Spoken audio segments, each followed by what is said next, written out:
So this is interesting. This is a really nice camera because I've been hearing 15 minutes. I even Googled it and it said 15 minutes for this camera. But I'm finding out that this camera does some things. Yeah, my daughter bought me this camera. Yeah, she really got me a nice present for my birthday. So, let's get started. So back to the ring. So you see I got it started with a couple spirals. All right, and I'm gonna go around it again. All right, until I go around 3 times.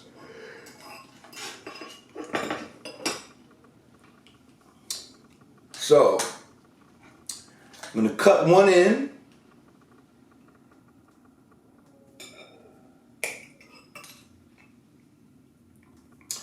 And I'm gonna cut the other end.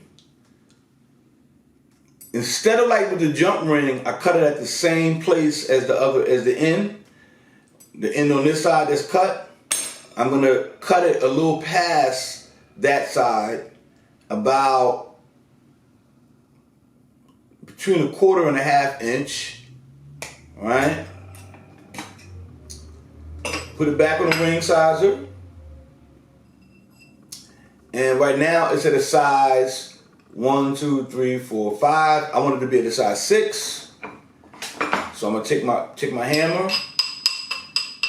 Now really for this, because the wire is so thin, I can kind of push it down some.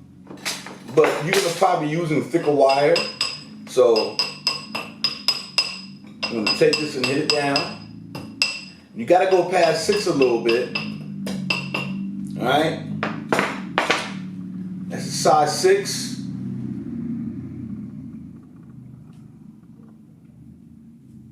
All right. You pull this off. Sometimes you might have to take the hammer and just knock it a little bit to get it off. And again, you file. So I gotta pull these open a little bit. When it's thicker, you can use your needle nose pliers, your round needle, the flat pliers.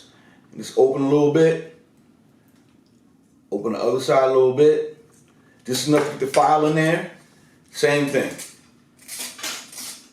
Hit it flat.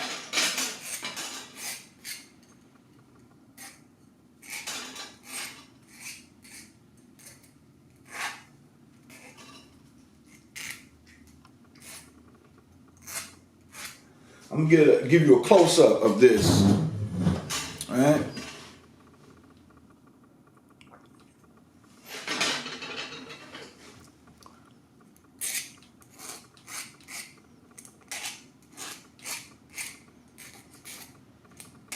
So you can see what my hands are doing.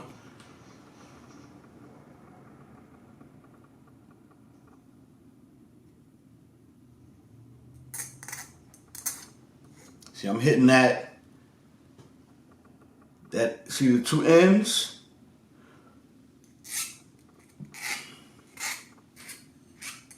Until it gets smooth.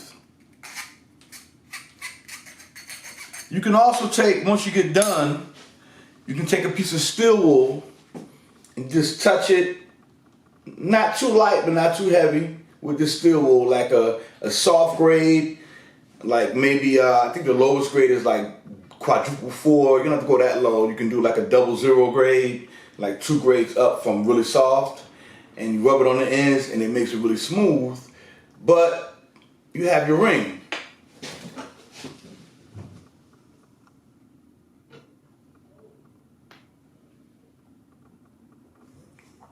And as you know, I sell these rings in the thicker gauges, and something this small even you can sell it for 10, 15 bucks. Now I don't know if your purpose is selling or not, but I speak in that way so you understand the value of what you're doing, all right, and how quickly I gave you something. Like, you know, you could give this to you know, a 10-year-old. 15-year-old. I've taught children how to make jewelry, and they end up turning into a business. It's like a lot of them. over time. I've trained a lot of people to even, they might just do metal artwork or whatever. It just gets them started and it just goes.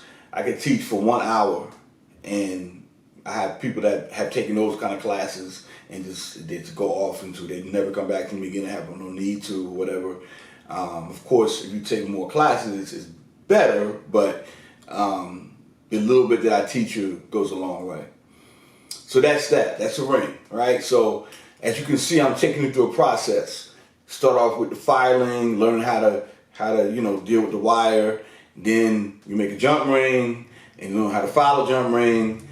That's many things you can do with that. You can even use that for earrings. You can actually have the jump ring be a ring. Just a simple ring that goes around, and then once you get into the hammering, that takes you into another thing. So we're gonna get into that in a minute too. But that's that. Rings, right?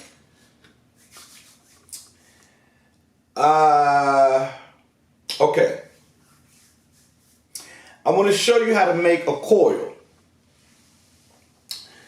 Because again, the coil, it is going to take you into many different directions, all right? The coil is going to take you into necklaces, bracelets, and earrings, right? So, these are the coils, all right?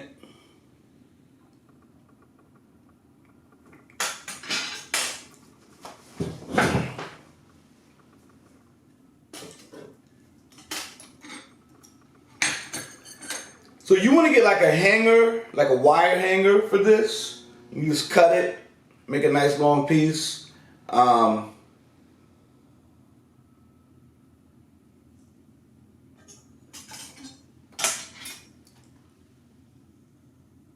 But I can use this. I've been doing it for a long time, so I have the ability to just use another piece of copper wire. But I wouldn't suggest this for you because it's going to be soft. And until you get the touch, I started off with hanger, and then after a while, once I got the touch, I was able to use pretty much almost anything that's moderately hard, right? So remember the technique. The basketball player, the quarterback, it's the same thing, right? With all these techniques, when using your hands, for the most part, I can't think of anything where you're not doing this. Maybe there is that I haven't thought about, but I would say for the most part, one hand is holding, the other hand is guiding. I'm left-handed, okay? So with this, my right hand, my weak hand is holding the instrument, which this wire has now become an instrument, and the strong hand is going to be wrapping and shaping the wire. Now, this is tricky. This looks simple. It does come easy for some people, but this is something that most people have to practice over and over again, and a lot of people get really frustrated. The only reason why you get frustrated is because you're expecting it to be easy, and you're expecting to just be able to do it. And with anything, some things just take practice. None of this stuff is something that you can't do. You just gotta have the patience to practice and stay with it. Okay, so let me explain about this a little bit and why it gets tricky. Because for one thing, what I showed you earlier about straightening out the wire with this mallet, you got to start off with a straight piece of wire. All right, and because when you start to turn it, those bumps are even more problematic with this. With the jump rings, you can have some bumps and you can just put it on the table and flatten them back out if you want. It's extra work because you didn't do the work in the beginning to make it straight, but you can do it. With this, you can't. With this, once the shape starts to go off, the whole piece is messed up. All right? So you start off with a straight wire. When you're twisting it,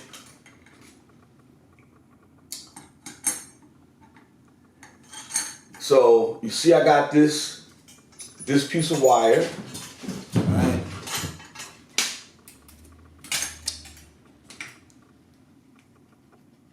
the wire that I'm twisting. This is the piece, that's the instrument, right? And I'm using my thumb and my other thumb to hold both ends and twist it around. Now, you gotta start off with a perfect twist. So as you can see, there's no gap in between the two wires. There's no gap. All right?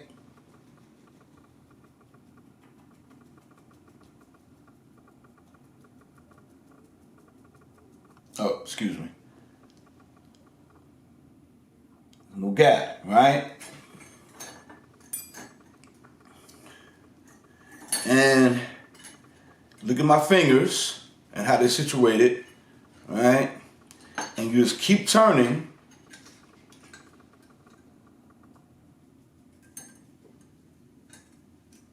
We're gonna go around 5 times for the purposes of this, all right?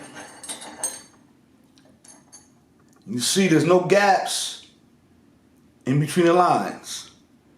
There's no gaps. It's very important, all right?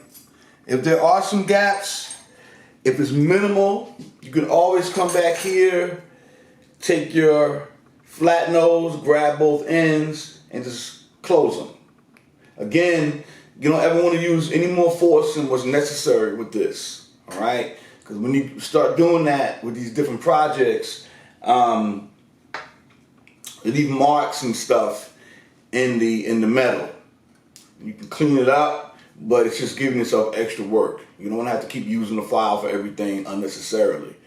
If you do it right the first time, you minimize your cleanup work, all right? So then I take these pliers and I stick it up against the coil, all right?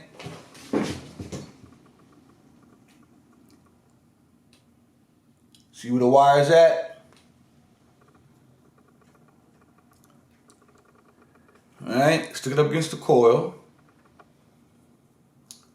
And I turn it back one end.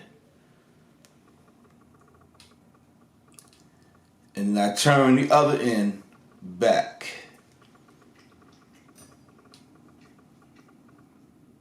Then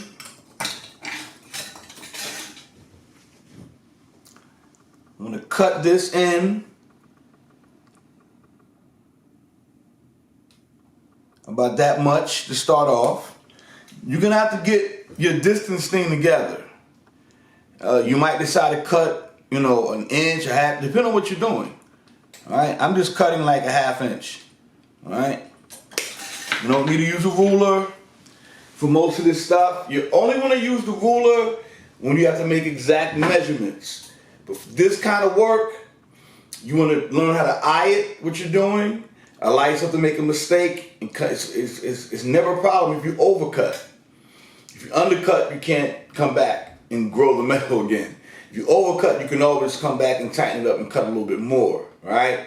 But like for this, for example, if I want to make sure these are even, I can just put this next to this one and then cut the exact length the way I cut the first one, right? So I don't have to use a ruler, right?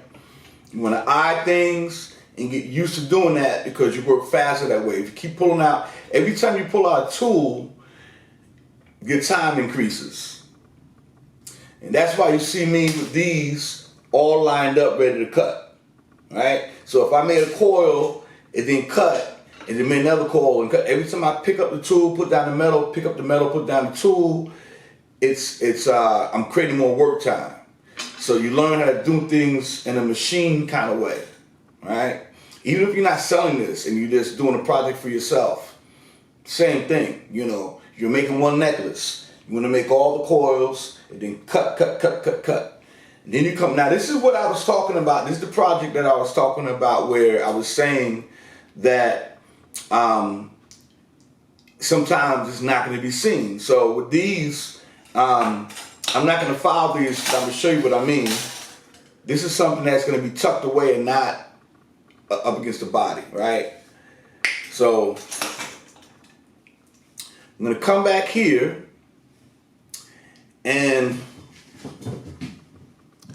same thing like when you were making the similar to the jump ring, when you use this tool, and when I was saying to only grab the tip, same thing here.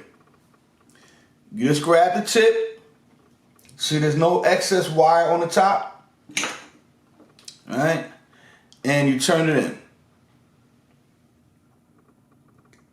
on both sides.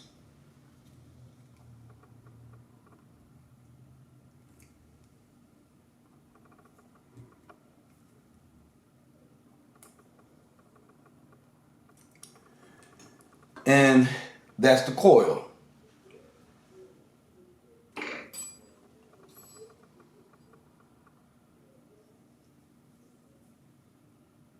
Okay?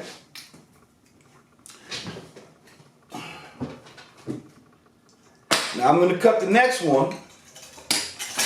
And I'm going to show you something that you're going to find quite amazing. So, cut the next one. I do the same thing.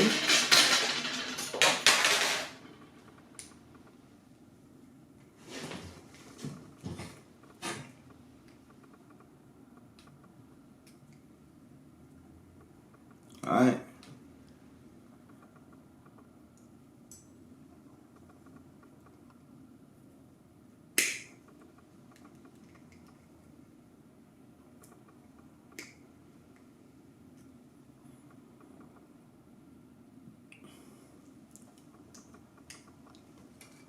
So I got both ends, right, tucked in. Now you want to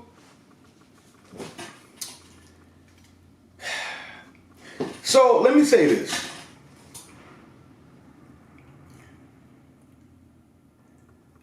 The foundation of this, as far as when you're learning how to create shapes and things, is developing a picture in your mind of what it needs to look like.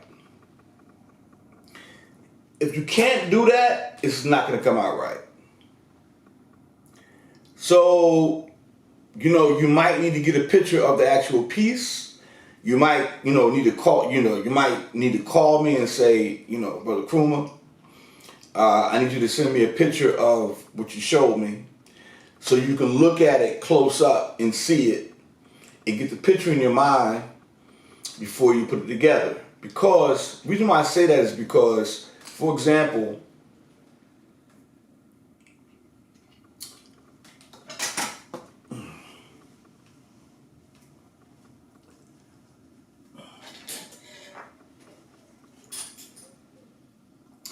if you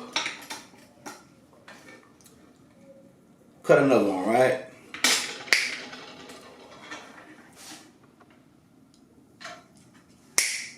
So, this is going,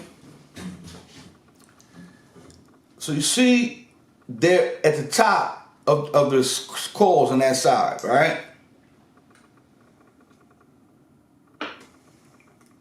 If you cut it away from the inside, you're going to get a weird looking, whatchamacallit.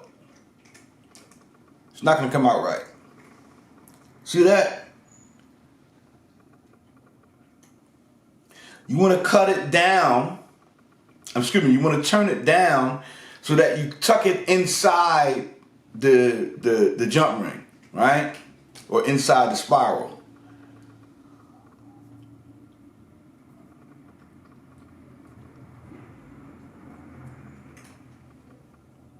See the difference? That one's off. This one. Okay? Now, what you now do is you grab this, the side of the pliers, open it, slip the other one through,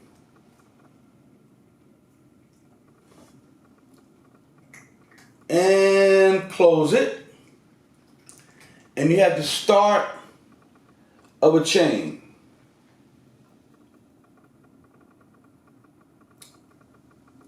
And you just keep doing that. This is about an inch, so you know the average necklace is like I think 13 inches or something like that, maybe 15 inches. We'll say 15 inches, like 15. Like chokers are like 12, 13 inches. Then 15 inches drops down to around here somewhere. And then you got the 18 inch and you got the 24 inch. And you know, you want to go all the way down to the belly or whatever. That's a whole nother, whatchamacallit. But anyway, so 2 of these is about an inch. So you need about, say 13 to 15 or 16 of them to make an average necklace, an average size necklace. And that necklace